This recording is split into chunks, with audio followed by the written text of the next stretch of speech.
Okay, let's talk about the election. Um, it went well. It went very well. The result went well, I should say, because we had nearly 70 million people at the last time I checked cast their vote for a sociopath. So there's that. That is not it's not the striking refutation of Trumpism as I would have liked to see, but nevertheless, Trump lost. Now, he would have you believe that he didn't lose, and many of his sycophant followers would also have you believe the same thing. So, what I want to do is give you a little bit of my thoughts on the state of the country, the election, all that. But first, let's go to the states that are in question that he's filing suits in. We'll go to the margins for which he's losing, and we'll kind of compare that to the margins for which he won in the three key states in 2016. So let's take a look. Okay, so let's start with Michigan. You'll see here, these are the vote totals currently in Michigan, and this total here gives Joe Biden a lead of 146,990 votes. That is a tremendous lead in terms of anything being recounted and the outcome coming out different.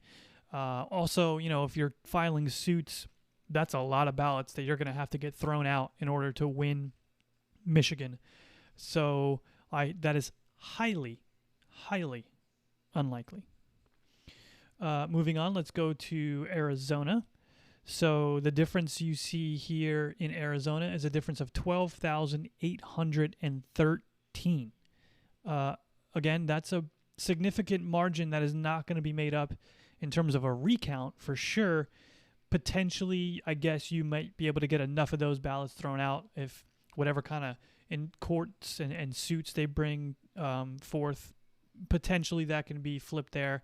We'll get to the suits and how they've been going so far a little bit later. Let's go to Pennsylvania. So here are the Pennsylvania totals. And in Pennsylvania, the difference here puts Joe Biden at a 49,885 lead. Again, that's a pretty substantial lead that you're not going to overcome with a recount. Potentially, I guess you could get enough ballots to have that swing Trump's way if you get the correct suits going. But again, we'll get to the suits later. They're not really going Trump's way. This brings us to Georgia. And these are the Georgia current totals. And this gives Biden a 14,089 lead. Again, this is a lead that you're not going to make up with a recount. It's too much. It definitely is potentially something that, with the correct suits and however they fall, you could maybe get enough ballots switched and thrown out, and then Trump would overtake the lead. Possibility, I guess. But again, the suits don't seem to be going his way. And lastly, let's talk about Nevada, the other state that is in question. So here, the difference in Nevada is 36,870 votes. Again, not a margin you're going to make up by any kind of recount. You're going to have to get ballots tossed out via the courts, and that doesn't seem to be going Donald Trump's way. Now, with all 5 of those states, none of them are within striking distance of a recount switching it over. I remind you that in 2016, Trump won Wisconsin by 22,748. He won PA by 44,292, and he won Michigan by 10,704. And you didn't see a single Democrat, Hillary, her campaign, people supporting Hillary bring suits upon these states about voting, about ballots, about poll watchers, about people being able to stand close enough to watch them count votes. No, of course not, because that would have been silly, just like this is silly. So far, there has been no credible evidence brought forth in any one of these cases. It is absolutely appalling what is happening right now. The fact that these allegations are being tossed out, and the ones you're seeing on social media and stuff, are so mind-numbingly dumb, about Sharpies and glitches in the computer, and Eric Trump, I think, posted on Twitter something about 80 ballots being set on fire in a trash can or something, or thrown out in a trash can in Virginia. And Virginia County officials were like, yeah, those weren't real ballots anyway. So obviously, when people come to you and they say these things like, oh, there's fraud going on, how do you not see this? I don't see it. One or two instances of some video you saw on YouTube or some Twitter account is not actual evidence that the democratic election process for President of the United States in America is fraudulent and needs to be overturned or done over or something. Please just get a few more brain cells and then rejoin the rest of society. So let's get into the suits about that they've brought forward in a few of these states that they're trying to question. Put my glasses on for this because I got to read. I don't want to butcher the names in these suits. Okay, so Philadelphia County canvassing observation appeal about members of Trump's team being allowed. This is about members of Trump's team being allowed to watch vote counting in Philadelphia County canvassing observation appeal. They won this one. They won this suit. But again, this is actually a suit that's probably good for all of us. It's probably good for the entire country. The fact that you can get people in there, you can get them within, I think they got them to within 6 feet of the people counting. This is a good thing. So, you want both sides being able to view people counting.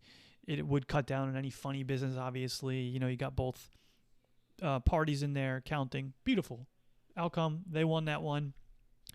But again, that's no proof of fraud. Even if they weren't allowed to watch, it still doesn't prove that there's actual fraud going on. So it's a win, but it's not really a win for their cause. That brings me to a suit filed in Georgia. So this is Trump campaign and Georgia Republican Party Incorporated petition to enforce election laws. Outcome: loss. This is a Michigan suit. Donald J. Trump and Eric Ostrogen versus Joycelyn Benson. Outcome: loss. This is a Nevada suit. Stoke et al. Versus, I'm going to butcher this name, Segvasky et al. Outcome: loss due to an emergency temporary restraining order. This is a suit in Pennsylvania. Pennsylvania of Northampton County, motion for injunction relief for Northampton County Republican Committee. Outcome: loss. I think you guys get the point. There are two suits I want to talk about that are in PA, though, that are a little bit more. So there is one suit, Pennsylvania Scornati versus Pennsylvania Democrat, it's in Pennsylvania, Scornati versus Pennsylvania Democratic Party, the Republican Party of Pennsylvania versus Brookvar. The outcome of this was referred to the Supreme Court. But it's not entirely sure if it's going to actually make it to the Supreme Court. So, again, these are not going well for Trump and his acolytes. The last one I want to talk about is a case that was settled, actually. This is a case called Donald J. Trump for President Incorporated versus Philadelphia County Board of Elections. This one was settled. I want to talk about this one because it's actually really funny. Okay, so this is what's funny about it. I want to read you some direct quotes from this actual trial. Again, this is the Donald J. Trump for President Incorporated versus Philadelphia County Board of Elections. This outcome was settled, not in favor of Trump, though.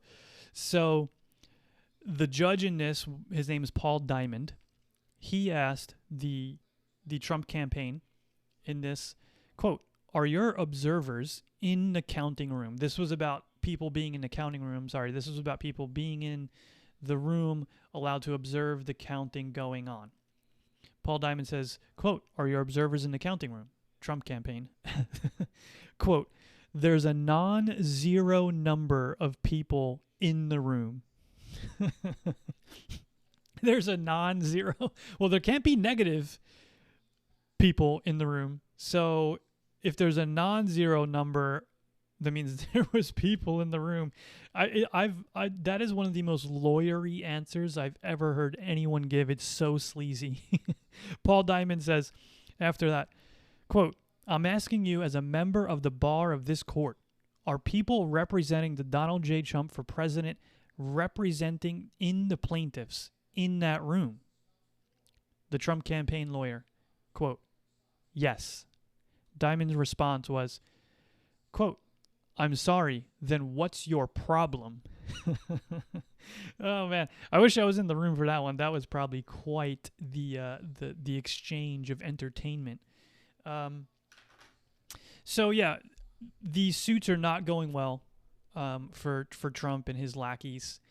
There's really no there. And then when you have people on social media come to you and they say things like, "Oh, there's dead people voting," and there's not dead people voting. There's dead people registered, and then you're conflating them being registered with actually voting. That's a completely different thing. And there's no good reason to believe that there is fraud on the level that is taking this election and turning it around a way that it wouldn't have been otherwise. There's no good reason to believe that. But here you have Trump and his lackeys, his cultists, willfully and gleefully going around trying to tear down this democracy so their cult leader can remain in the White House. It's disgusting. It is truly disgusting. It's something that all of us who, if you love a democratic republic and you love this nation, and you have to fight against it at every step. It's insane. It's dumb. It's disgusting. It's an attack on our democracy. Trump has been trying to murder this democracy for 4 years now, and he will not stop just because he's lost the election. He will continue all the way through. He will never concede. Never concede. His narcissism will not allow him to. He will leave, though, I believe. Now, tomorrow, I'm going to be releasing another video where I talk about a scenario that he could be trying to actually work towards by never actually conceding. And this scenario that I'm going to discuss tomorrow is a little more troubling, a little more frightening, because it's something that is constitutionally workable. It just has to be enabled and allowed by the Republicans in the current, GOP, the senators, the House members. If they allow it to happen, there's a possibility. It's a small possibility, but there is a possibility. So again, look out for that video. It'll be coming out tomorrow, but take none of this seriously right now because there is nothing serious going on. Okay? The burden of proof is on the accuser to bring forth enough evidence to show that there's credible amounts of fraud that could have turned this election the other way around. Never mind the fact that they're saying there was fraud, but the Democrats didn't fraud the GOP out of the Senate. They couldn't find a way to fraud not to lose House seats. Trump and his campaign, they're only worried about fraud in states he's narrowly lost. Now, if you have any bit of critical thinking skills, you'd realize that this is just mind-numbingly dumb, as I said before. Look out for tomorrow's video. I'll be discussing a different scenario that, like I said, is a little more constitutionally viable. Thank you for watching.